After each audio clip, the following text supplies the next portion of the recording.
Plus top 10 headlines के प्रायोजक हैं इंदिरा डायग्नोस्टिक सेंटर, अखरी बाईपास चौराहा, वाराणसी।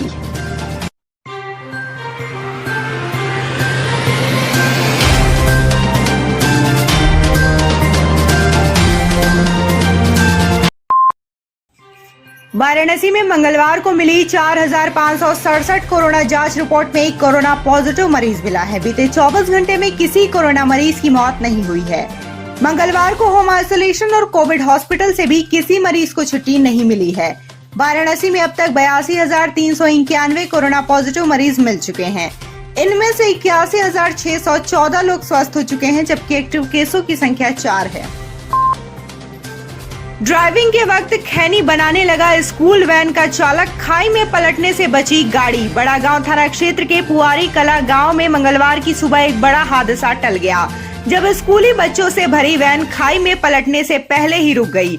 ड्राइवर ने पावर ब्रेक लगाकर स्कूल वैन को खाई में पलटने से रोक लिया। अचानक ब्रेक लगने से वैन में बैठे बच्चे एक दूसरे पर गिर पड़े और घायल हो गए। बच्चों के अनुसार ड्राइवर अंकल गाड़ी चलाते चलाते खैनी बना रहे थे जब यह घटना हुई। यूपी विधानसभा चुनाव 2022 के पहले सभी पार्टियां कमर कस चुकी हैं। जगह जगह कार्यकर्ता सम्मेलन के साथ ही साथ पार्टी अपनी रणनीति बनाने में लगी हुई है। इसी क्रम में समाजवादी पार्टी व्यापार सभा का विशाल कार्यकर्ता सम्मेलन आगामी 19 सितंबर को वाराणसी के पिपलानी कटरा स्थित सरोजा पैलेस में आयोजित होगा।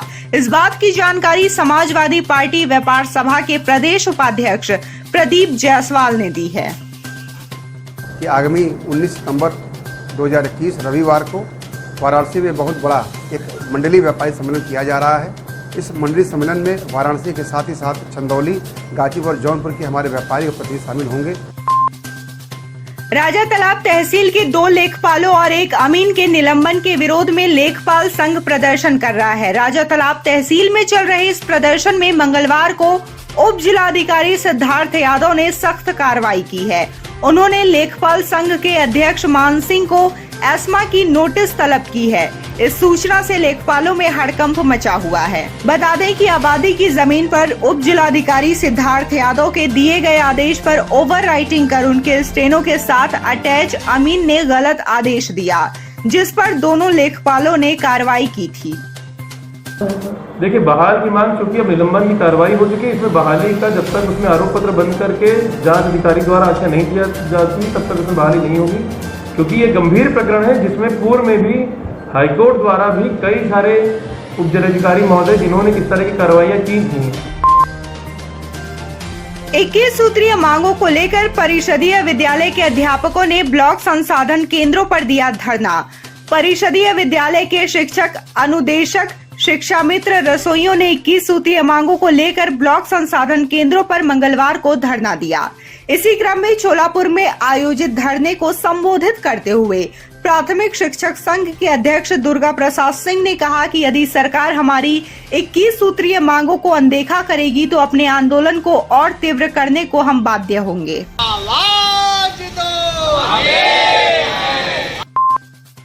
धान का कटोरा कहे जाने वाला चंदौली जिला मछली पालन के लिए भी देश में जाना जाएगा। दिल्ली कोलकाता नेशनल हाईवे पर अब अल्ट्रा मॉडल मत्स्य मंडी बनने जा रही है। करीब 1 हेक्टेयर में 62 करोड़ की लागत से अंतर्राष्ट्रीय स्तर की अल्ट्रा मॉडल मत्स्य मंडी बनेगी। इस 3 मंजिला इमारत में मंडी के बनने से पूर्वांचल में मत्स्य पालन करने वालों की आय दुगनी से भी ज्यादा होने की उम्मीद है और साथ ही बड़े पैमाने पर रोजगार का सृजन भी होगा। यूपी रोडवेज एम्प्लॉयज यूनियन शाखा वाराणसी की ओर से मंगलवार को एक विकास गोष्ठी का आयोजन किया गया।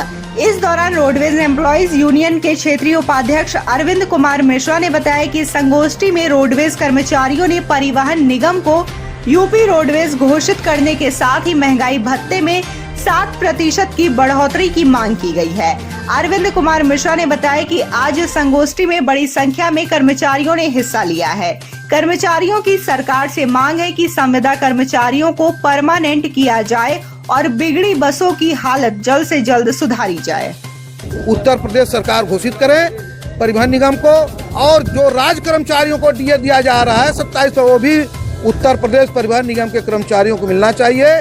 चाहे केंद्र सरकार है चाहे ये मतलब राज्य सरकार है, एक नया पैसा न तो हमें केंद्र सरकार से मिल रहा है न तो राज्य सरकार दे रही है। तमाम हमारे युवा साथी जिनको पेंशन नहीं मिलता है वो पेंशन की लड़ाई में साथ एकजुट हो रहे हैं। किलोमीटर के हिसाब से वेतन देता, जो कई वर्षों से वेतन बढ़ा नहीं है और रोडवेज के पार्ट्स की कमी कारण सरकार को हम लोग मांग करते हैं इस मंच के माध्यम से सरकार से कि रोडवेज के पार्ट्स कमी कारण सभी बसें संचालित नहीं हो पा रही हैं। यूपी विधानसभा चुनाव को लेकर राजनीतिक दलों की सरगर्मियां तेज हो गई हैं। आरोप प्रत्यारोप का दौर भी शुरू हो गया है और नेता एक दूसरे को उनकी कुर्सी और राजनीतिक जीवन को बचाने के लिए सुझाव भी दे रहे हैं। इसी क्रम में वाराणसी पहुंचे उत्तर प्रदेश सरकार के कैबिनेट मंत्री अनिल राजभर ने मंगलवार को सर्किट हाउस में कहा कि अखिलेश यादव को अगर अपने राजनीतिक जीवन और अपनी पार्टी को बचाना है तो ट्विटर की राजनीति से बाहर निकले और धरातल पर उतरे और माटी को पहचाने। तो अखिलेश जी को लगता है हम ढोंग कर रहे हैं। जब हम उत्तर प्रदेश को आत्मनिर्भर बनाने का हम नारा देते हैं तो उसका लोग मजाक उड़ाते हैं। जब अपराधियों के खिलाफ उत्तर प्रदेश की सरकार कठोर कदम उठाती है तो ये लोग कहीं न कहीं अपराधियों के साथ खड़े नजर आते हैं। अखिलेश यादव पर मंत्री नंद गोपाल नंदी का तीखा बयान, बताया सबसे बड़ा गुंडा, कहा थूक के चाटने वाला काम किया है।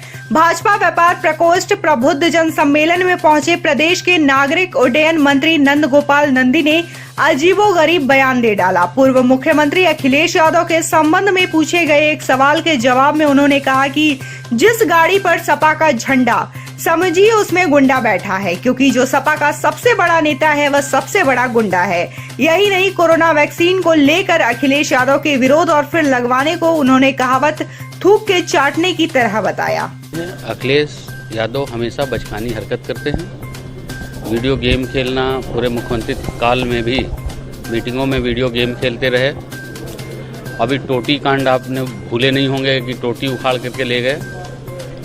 और एक बहुत ही अभी करंट मुद्दा, जब पूरी दुनिया कोरोना से पूरा भूमंडल प्रभावित था, एक थूक के चाटने वाली स्थिति आई। उन्होंने कहा नहीं, ये भाजपा की वैक्सीन है, हम नहीं लगाएंगे। आदरणीय मुलायम सिंह को मैं धन्यवाद देता हूं कि उन्होंने इस देश के डॉक्टरों का सम्मान किया, इस देश के वैज्ञानिकों का सम्मान किया और उन्होंने वैक्सीन लगवाई। फिर वो जो कहावत है थूक के चाटने वाली, वो सच हुई।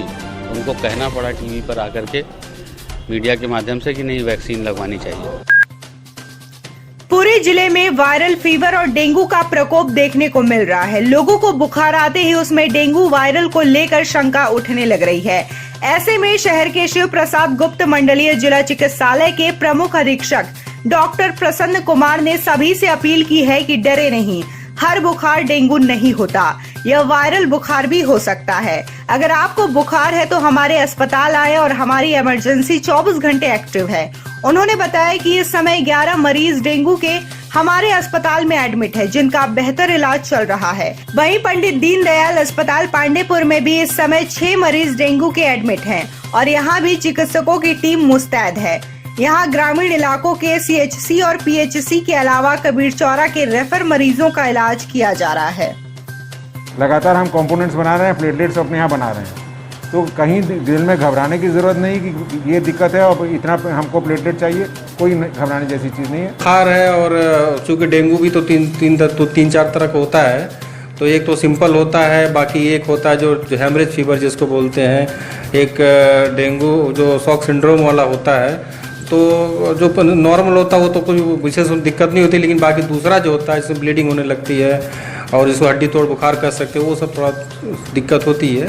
डेंगू के लेके व्यवस्था तो यहाँ पर है, अपना जो इमरजेंसी मेडिकल अफसर 6 लोग हैं वो तैनात हैं और उसके संग से जो कंसल्टेंट है 4-5 लोग तैनात हैं, पीडियाट्रिशियन तैनात हैं और पेशेंट जो रिफ़र होता कहीं से उसको जो लिया जाता है यहाँ पर भर्ती। डायरेक्ट यहाँ मरीज आप आ रहे हैं या नहीं? डायरेक्ट तो नहीं हो रहा है, क्योंकि ऐसा आदेश है, जैसे हमारे सुप्रिटेंडेंट साहब का आदेश ये है कि भाई जो रिफ़र है उन्हीं को लिया जाए। कभी चौरा से रिफ़र है या फिर किसी PSC CSC से डेंगू पॉजिटिव अगर मरीज रिफ़र है या प्लेटलेट कम है तो उसको लिया जा रहा है यहाँ पे। तो यहाँ किस तरह की व्यवस्था है, कितने वार्ड हैं उनके लिए बनाए? वार्ड तो एक इमरजेंसी का वार्ड है जिसमें मरीज इस समय है, एक मेडिकल वार्ड है,